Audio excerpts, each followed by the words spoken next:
Hi guys, this is Mark Magnifico Magsayo. You are watching Channel Manoy.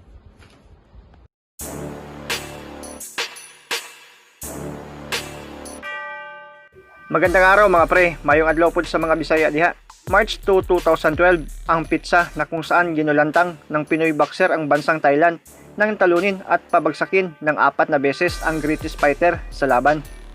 Yan ang pag-usapan natin sa video ito mga pre. Pero kung bago ka sa aking munting tahanan, pakisuporta naman pre, click mo lang ang subscribe button at notification bell button para lagi kang updated sa mga videos ko.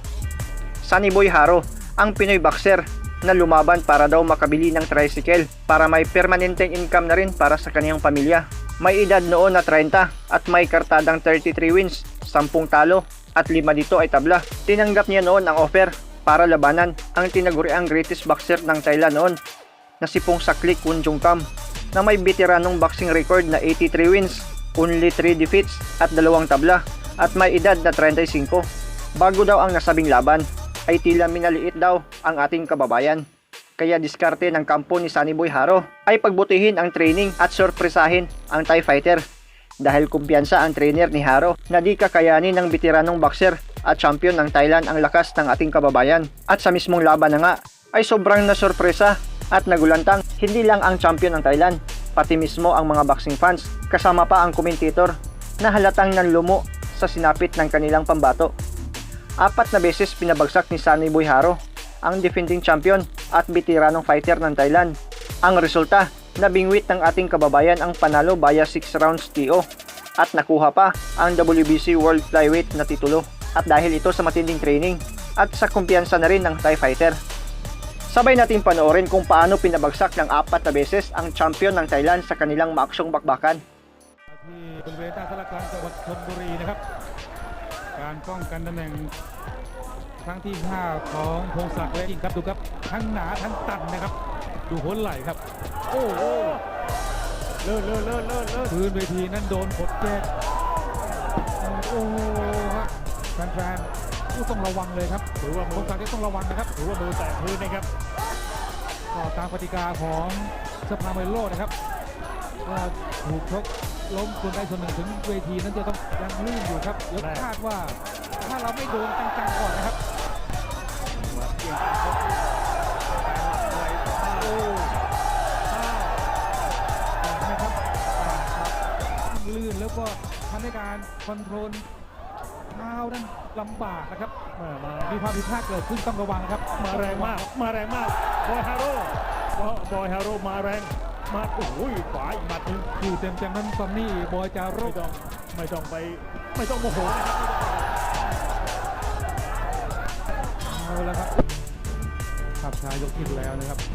เนี่ยครับลื่นครับอันนี้ก็เห็นจริงๆเลยครับว่าผู้ตัดสินก็ลื่นเหมือนกันในขณะที่บริษัทโตโยต้าเคมอเตอร์ผู้จำหน่ายโตโยต้าและบริษัทไทยนครพัฒนาจำกัดมาลุ้นกันต่อนะครับให้แรงได้ตัวอย่างที่ดีนะครับว่าสภาพพื้นเข้าไปเป็นอย่างนี้ครับการก้าวเท้ายาวเกินไปก็ดีครับการก้าวเท้าวันนี้ท่านดูตัวถือว่าเกิดเป็นทุนนะครับไก่ย่าง5 ดาวเป็นวันนี้มาร่วมสนับสนุนกันด้วยนะครับเป็นยกที่3กลางยก3แล้วนะครับยกนะครับเป็นสักเล็กไก่ย่าง5 ดาวยิงเกือบวันนี้มาต้องพาร์ทนะครับคุณกนวัฒน์ก็มาด้วย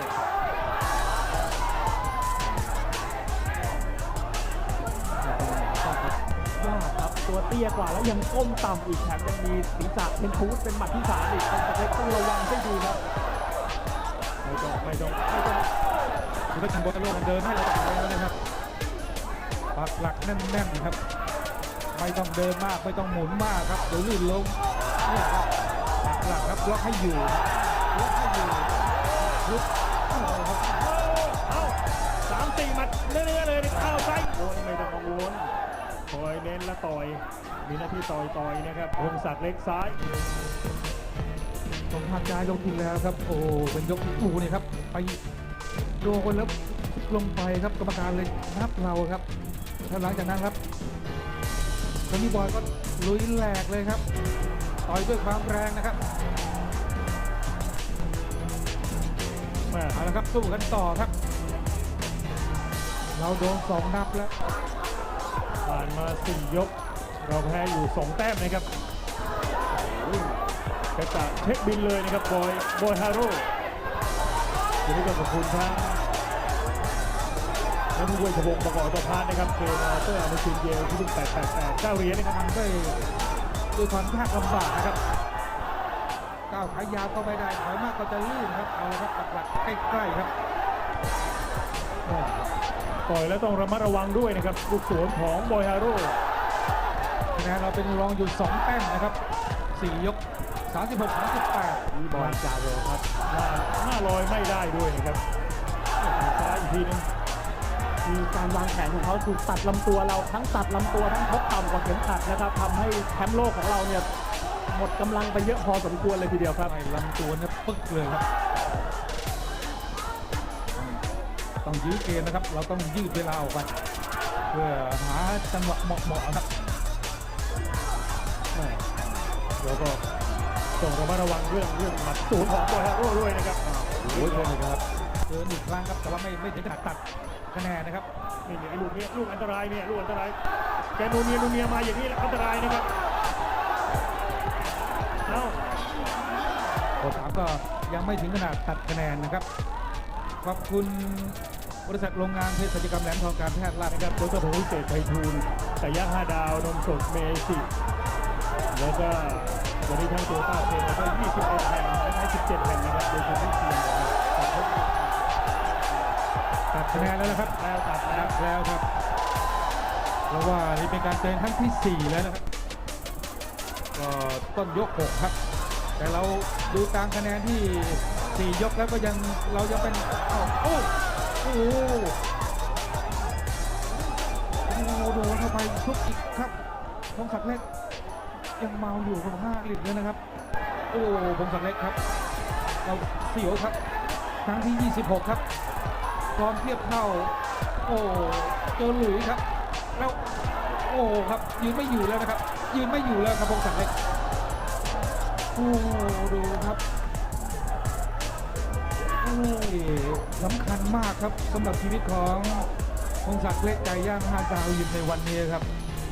โดนฮุกขวาครับแล้วซึมนะครับต่อยตามตัวครับจุกนะครับแล้วหมัดเนี่ยครับหมัดชุดครับโอ้ครับทำให้โดนนับแปดนะครับมากครับด้วยสภาพสนามที่อย่างที่เห็นนะครับแล้วเราโดนก่อนครับตั้งแต่นาทีแรกครับยกที่ 1 เลยครับนะครับแล้วหลังจากนั้นครับดูอาการนะครับดูสภาพของพงศักดิ์เล็กครับก็อยู่ในสภาพที่สลืมสลือแล้วครับเนี่ยครับดูครับธรรมชาติมีส่วนนะครับวันนี้ธรรมชาติมีส่วนมากครับทำให้แผนการชกของพงศักดิ์เล็กนั้นไม่เป็นไปตามแผนที่ตัวเองวางเอาไว้ครับเพราะว่าคอนโทรลตัวเองนั้นลำบากครับพักเดียวครับมาอยู่ตรงนี้ครับก็ต้องยอมรับนะครับว่าโทนี่บอยเจโร่นั้นมีน้ำหนักหมัดที่ดีครับโดยพลังที่นะครับพลังตัวที่ใหญ่มากครับสุดท้ายกรรมการที่เป็นชายที่สุดก็ต้องเข้ามาเบรกเอาไว้ดูนะครับนี่เป็นทั้งหมดครับ1-6รวมกันเนี่ยครับอันนี้จุกนะครับแล้วตอนหลังจากนั้นโดนครับนี่ครับนี่นับแรกอยู่นะครับและหลังจากนั้นครับเสียงนับจากกรรมการไม่มีแล้วนะครับดูครับยืนไม่อยู่แล้วนะครับ ก็หูตาลายหมดแล้วครับรับเพียงอย่างเดียวแล้วท้ายที่สุดนะครับกรรมการดูว่า โดยชาวฟิลิปปินส์ก็ต่อยจนกระทั่งยก 6 นะครับของเราก็เสียหลักแล้วก็พ่ายแพ้ไปนะครับแต่ว่าเรามีเดวิดเดอร์บลูอีนี่นะครับเป็นผู้ชนะไปเลยนะครับวันนี้